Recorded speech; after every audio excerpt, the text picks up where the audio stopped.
West here on Stock Island, and we are riding around in an Arcimoto, which is an electric vehicle, an FUV, fun utility vehicle. And we're just taking a little cruise around, and today I thought I'd bring you something a little different. And today we are gonna learn to tie some knots, but instead of doing the regular boat thing, I got my hands on one of these for you.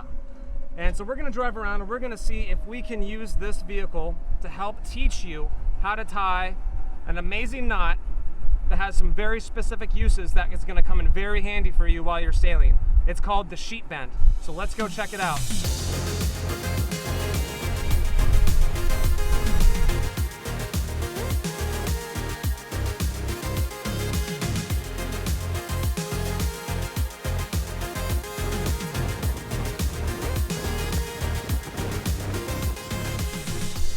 We're now here at Stock Island Marina Village, and we're having a blast on this Arcimoto electric vehicle. They're called FUVs, Fun Utility Vehicle, and you can actually rent one directly through Blue Sail when you come charter a boat or take a sailing lesson.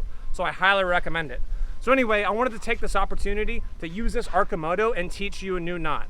Now there's a knot out there called the sheet bend, which is extremely useful and has some very specific purposes. So the sheet bend is used to tie two lines of unequal diameter together. Its most common use is when you're gonna tow another boat with your boat. And instead of using boats, we're gonna use the Arcimoto and we're gonna tow my bicycle. So we've got our large diameter line tied to the Arcimoto, and I've got the smaller diameter line tied to my bicycle. So here's how you tie a sheet bend. You're gonna take the larger diameter line and you're gonna make a bight in it, which is a loop.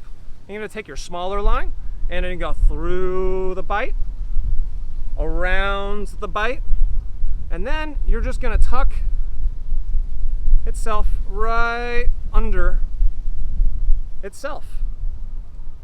And you're gonna get a nice, tight, solid knot.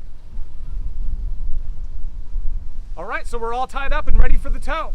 So one thing you need to understand about the sheet bend is it does have a shortcoming. And the shortcoming is if the line is not under tension, it has a tendency to wanna shake itself undone. So make sure you're using it in the proper applications, something like towing, something where you're gonna have constant tension on the line, and you should be okay. So here we are, we're ready to tow. Let's see what happens. Oh. Scott, we ready, buddy? Let's do it. Awesome. All right, full speed ahead, let's go! Oh!